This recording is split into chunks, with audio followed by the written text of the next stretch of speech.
My dear students of the secondary school third year, welcome back to our TV Educational English program.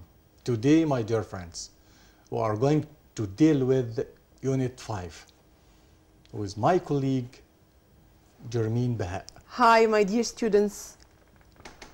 We would like to welcome you to the English program again and hope you benefit from this episode.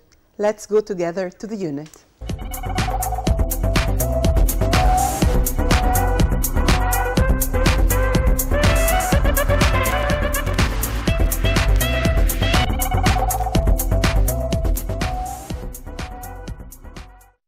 Agatha Christie. Agatha Christie was born in 1890 and was the youngest of 3 children. She was a shy child who was very close to her family. When her mother died, Christie disappeared for about a week.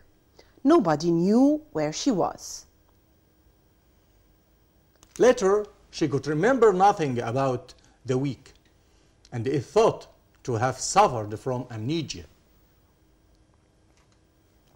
Some of the books are based on her travels abroad.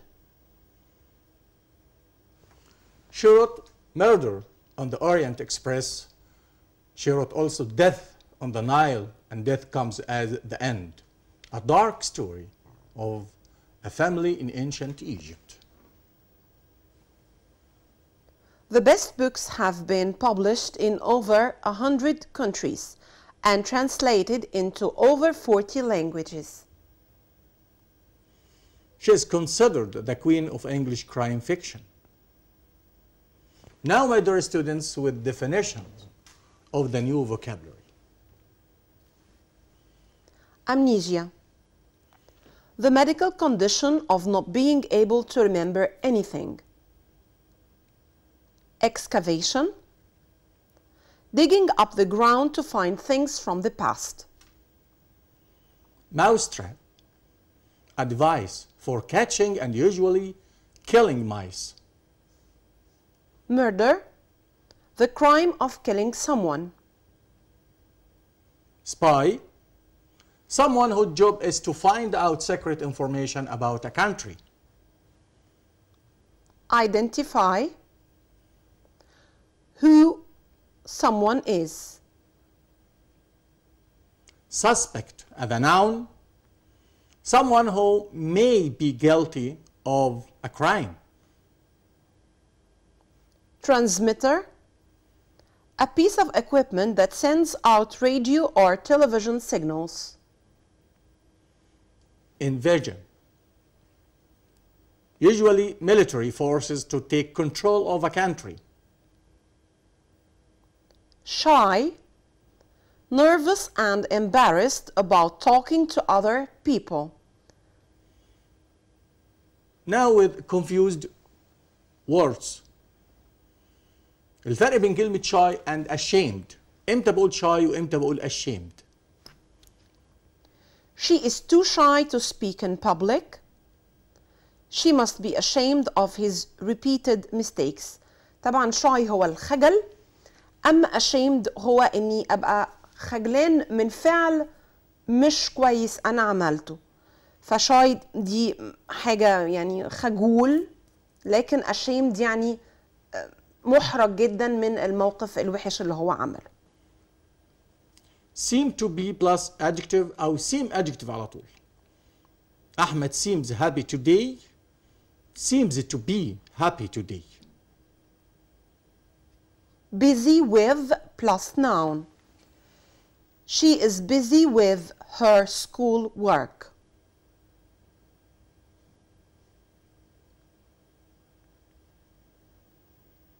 Crime fiction stories and science fiction stories. Crime fiction stories معناها قصص الجرائم الخيالية، لكن science fiction stories معناها قصص الخيال العلمي. Agatha Christie is the queen of English crime fiction stories. Many writers wrote science fiction stories about traveling to space. Suspect, a suspect, suspicion, suspicious. She strongly suspected that he was lying to her. هنا suspected جاية في شكل الverb. A suspect يعني مشتبه فيه. They call the police because of some suspect men. Suspicion هو الشك. طبعا هنا هنلاحظ انه نهايات الكلمة اختلفت خالص في نوعها وفي معناها. يعني في فرق بين suspicious و suspicion. فده اللي ناخد بالنا منه ان ازاي النهاية ممكن تختلف في المعنى وكمان تخلي نوع الكلمة مختلف. Some of his colleagues at work were suspicious of his behavior. She worked as a nurse. كلمة work as بيعمل بيجي بعدها اسم وظيفة مثلا زي ما اقول I work as a teacher. لكن لما اقول لو جاء بعدها verb فالverb بيجي في التصريف التالي. طب لو جاء بعدها work for ده يعمل لدى. طب لو قلت work at معناها منهمك فيه. لكن work with معناها يعمل مع. لكن work in هي اللي بعدها المكان. يلا نشوف مع بعض وجايب لي she worked Agatha Christie. She worked as a nurse. هي فعلا اشتغلت كممرضة قبل كده. Some of her books are based on her travels. الكتب بتاعتها طبعا مبنية على الرحلات بتاعتها. The longest running play in the world. دي أطول مسرحية استمر عرضها في العالم ما زالت تعرض حتى الآن. The Mousetrap. Agatha Christie died aged 85. ماتت عن عمر يناهز ال 85 سنة. طبعا كل دي expressions عندنا في الوحدة. Increasing numbers of tourists. أعداد متزايدة من السياح. Do a project about. Were turned into films. زي ما خدنا قبل كده قلنا made into films برضو خدنا turned into films. Be locked in. He has been found dead. وجد ميتا. يعني وجد جاء بعدها adjective. To his surprise. To my surprise. To everyone's surprise. هنا surprise وقع في الجملة noun فجاء قبلها ضمير ملكي. يعني لمفاجأة الناس كلها لما وجدوا ان ميسيس بروت هي السباي بتاع القصة. Choose the correct answer. He banged his head and is now suffering from amnesty, headache, memory weakness, amnesia. طبعا الكلمة الصح amnesia. He banged his head يعني خبط راسه.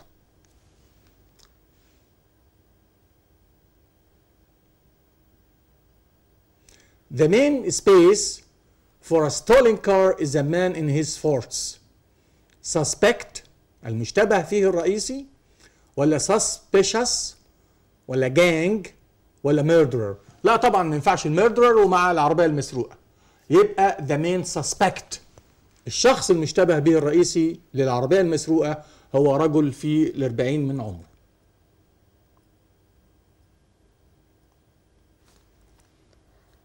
They are using a powerful to send signals to the astronauts.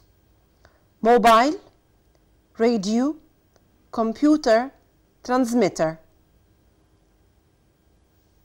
The right answer is transmitter. Working as a space in a foreign country is a dangerous job. Spy, ambassador, diplomat ولا agent. طبعا هو كdangerous job وظيفة خطر لدولته ما تبقاش diplomat ولا ambassador طبعا هتبقى spy. العمل كجاسوس في دولة أجنبية بتبقى وظيفة خطر طبعا بتضر بلده يعني. People have to carry an card to prove who they are. Identical, personality, credit, identity. The right word is identity. طبعا الفروق بين الأربع كلمات باينة جدا. كلمة identical يعني متطابق. أما كلمة personality هي الشخصية. credit اللي هو الكارت اللي بندفع بيه الفلوس. أما identity هي الهوية. ففي فرق بين identical و identity. identical يعني متطابق. The Romans space Britain in 43 BC opened, invaded, invented ولا attacked. هو لو انا قلت ان the Romans attacked Britain هاجموها يبقى معنى كده ان هم هاجموها وخرجوا تاني من البلد. لكن عايز اقول ان هم احتلوها، يعني حصل فيه هجوم واحتلال. فبقى كلمة invaded. النون اللي احنا خدناه اسمه invasion. The Romans invaded Britain in 43 BC. We saw a lot of photographs, but we couldn't the man who we had seen. Realize, mark, find, identify. الكلمة الصح طبعا هي identify يعني نتعرف عليه. The enemy used radios to space messages to their ships. Transmit, receive, transport ولا broadcast. طبعا وانا عندي الاختيارين فيهم يمشوا transmit ولا receive. transmit معناه يبث ويرسل وريسيف يستقبل. طب اخد انهي واحده فيهم؟ لا بص في الجمله تاني كده هتلاقي بيقول لي to their ships. ما ينفعش اقول receive to. امال اقول ايه بقى؟ صح؟ That's right. Transmit messages to their ships. To everyone's, the spy leader turned out to be the shy Mrs. Sprout. Surprise, surprising, surprised, astonish. To everyone's surprise. طبعا الكلمة هنا في شكلها كنون هي الأصح. أما surprising و surprised فهم adjectives.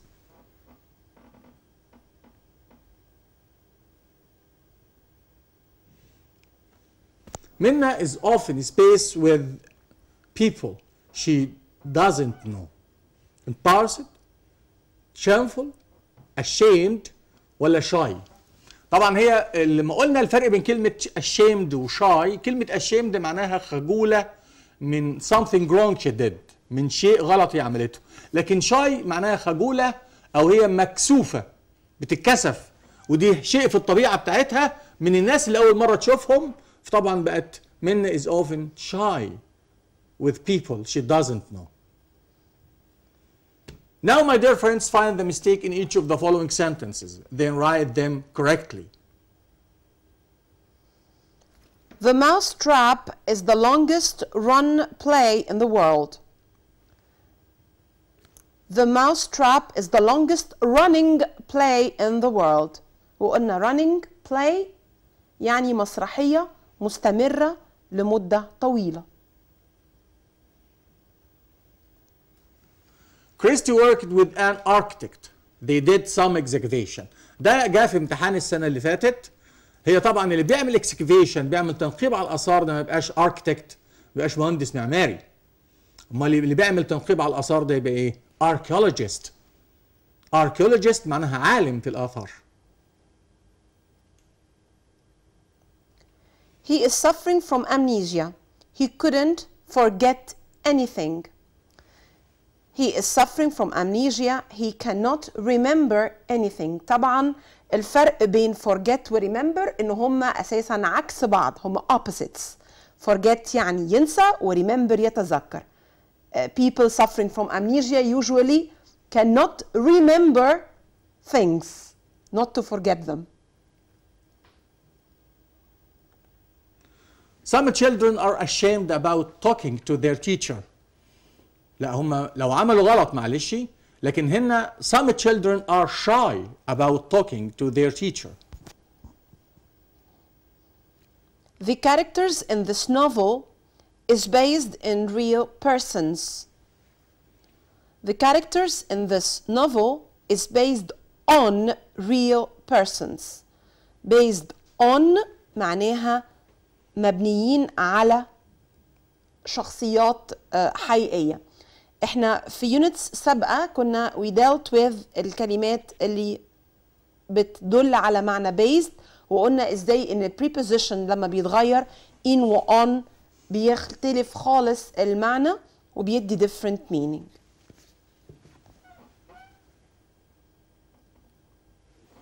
How did the man prove his innocent؟ طب هي كلمة his innocent، his دي ضمير ملكية بيجي بعدها noun، لكن innocent دي adjective. طب أنا لما أحب أجيب من كلمة innocent أجيب منها الناون، الناون من كلمة innocent innocence. How did the man prove؟ إزاي الراجل أثبت his innocence يعني البراءة بتاعته، لكن كلمة innocent معناها بريء. Again, Mr. Muhammad, we see that the ending, when the suffix end at the end with innocent and innocence, the word type changed and the meaning also changed. That's right. So suffixes at the end usually change the meaning and the type of the word. زي بالظبط كلمة absent و absence. Yeah. نفس الفكرة إن كلمة absent من نفس كلمة innocent بقت كده adjective، لما تتحول لكلمة suffix بتاعها لما اتغير بقت كلمة absence بقى معناها absent الغياب نفسه. طبعا اتغير المينينج بتاع الكلمة لما بتغير بعض الحروف اللي في آخر الكلام. يبقى في معنى كده إن في عندنا words في آخر الكلام لو غيرت السافكس أو غيرت البريفكس اللي موجود في الأول بيديني طبعا another meaning أو بيديني فورم تاني للكلمة بتحولها من adjective لناون أو من ناون لadjective. That's right. The enemy used radios to transmitter messages to their ships. The enemy used radios to transmit messages to their ships. الفرق بين transmitter و transmit. And transmitter is a noun while transmit is the verb.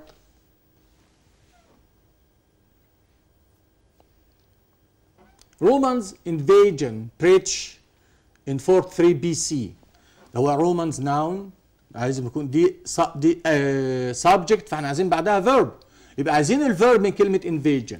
يلا نشوف الفيرب من invasion هو invaded. Romans invaded breach. وطبعا السؤال ده موجود عندكم في الورك بوك. Now my dear students with grammar. Passive construction starting with it. لما نقول مثلا people said الناس قالت الباسيف بتاعها لما اقول it is said that قيل ان it is reported that it is believed that.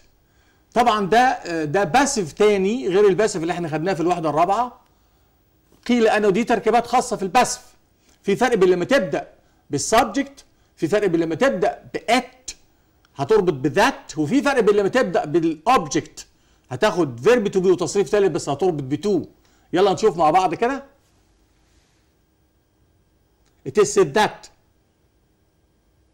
السبجكت اللي عندنا people we they بيجي بعدها present simple او اي tense بنربط بذات دي active. لكن لو بدات ب it is او it was او it verb to be plus past participle هربط بذات وبقت الجمله كده باسف. People think that prices will rise next month. This construction of sentences is based on the information and is used to generalize. When you want to say that this is a general idea among people or it's a general belief. It is thought that prices will rise next month. احنا نلاحظ هنا انه احنا شلنا خالص كلمة people وحطينا بدلها كلمة it. بعدين حطينا verb to be وبعديها حطينا verb think في ال past participle. فبقى ال structure it is thought that. وبكده حولنا الجملة الأولانية لل passive using it. تاني people we they أي subject verb that في حالة الأكتف. لو بدأنا بالأوبجكت بقى عندنا verb to be plus past participle. بس احنا في عندنا to هنربط ب to هيجي بعدها infinitive وفي to have plus past participle. تفرق في ايه؟ لو انت جبت to بعدها infinitive ده في حالة البريزنت، لكن لو جبت to have plus past participle دي في حالة الباست. يبقى اختلفت هنا. لو بدأت بالفاعل عندنا حاجتين ممكن تربط بذات بس الجملة تبقى اكتف. لكن لو بدأت بفاعل وتربط بتو يبقى الجملة في النص باسف. لكن لو بدأت بات لازم تبقى الجملة باسف. يبقى في عندنا 2 ذات، في عندنا 2 فاعل. واحدة فاعل بذات الجملة اكتف، لكن ات وذات يبقى الجملة باسف. لكن فاعل وتو بقت الجملة باسف برضه. طب ايه اللي بعد تو؟ لا اما infinitive دي في حالة البريزنت، لا اما have plus past participle دي في حالة الباست. يلا نشوف مع بعض. Scientists expect that temperature will rise in the future.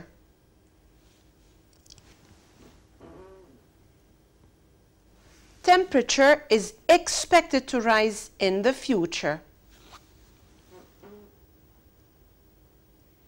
People think that Christie suffered from amnesia. Christie is thought to have suffered from amnesia. It is suspected that the wanted man is living in the forest. The wanted man is suspected to be living in the forest. It is reported that 2 persons were injured in the accident. 2 persons are reported to have been injured in the accident. Now choose the correct answer. برضه واحنا بنختار لازم بنعرف احنا اخترنا ليه. The mousetrap space as a radio play called 3 Blind Mice were written, wrote, was written ولا was writing. هي الماوس تراب هي اللي كتبت ولا هي اللي كتبت؟ الماوس تراب دي هي اللي كتبت لان في حد كتبها. اجاثا كريستي كتبتها. يبقى الجمله كده باسف. ماوس تراب هنا وقع في الجمله اوبجكت مفعول. فانت عايز حاجتين فيرب تو بي بلس باست بارتيسيبل. طب عندنا 2، في عندنا is written وفي عندنا was written. طب هي اجاثا كريستي present ولا past؟ صح كده؟ يلا نشوف كده. The mousetrap طبعا was written. طب ليه ما خدتش were written؟ لا ده mousetrap مفرد، ده مش جمع. فنقول was written as a radio play called 3 Blind Mice.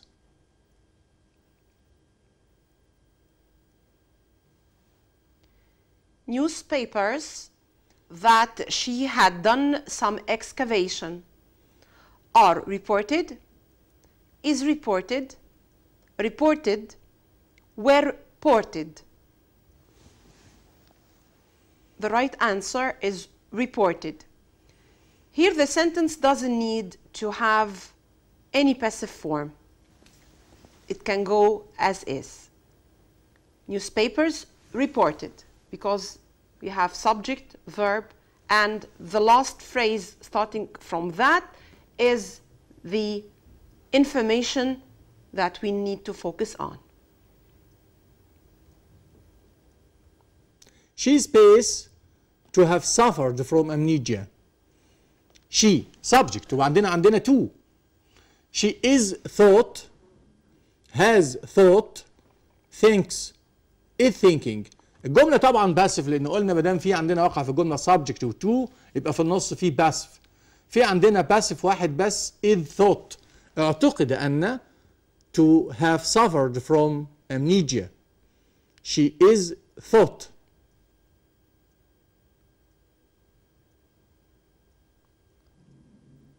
The last World Cup final on TV by millions of people.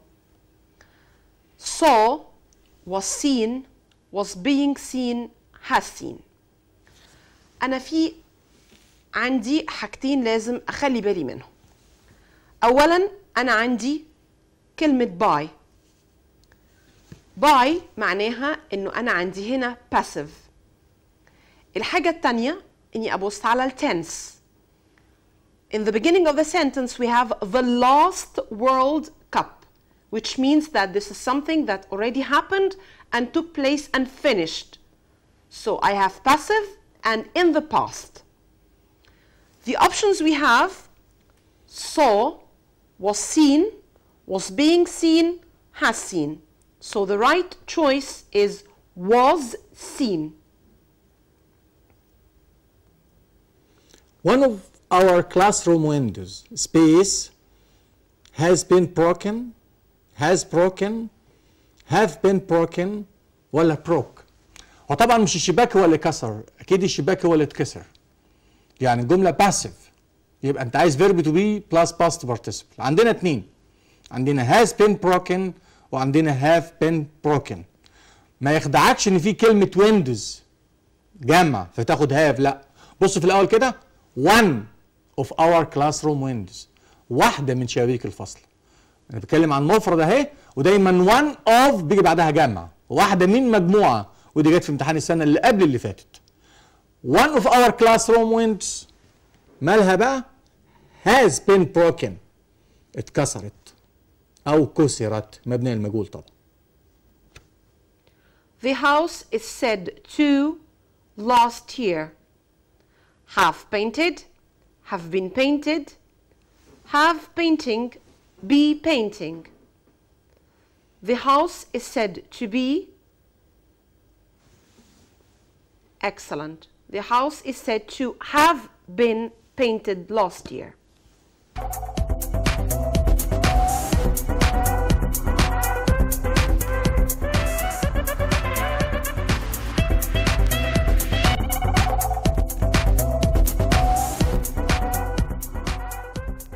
Thank you, my dear friends. We come to the end for this episode for today. Thank you and hope to see you next week. Bye. Goodbye.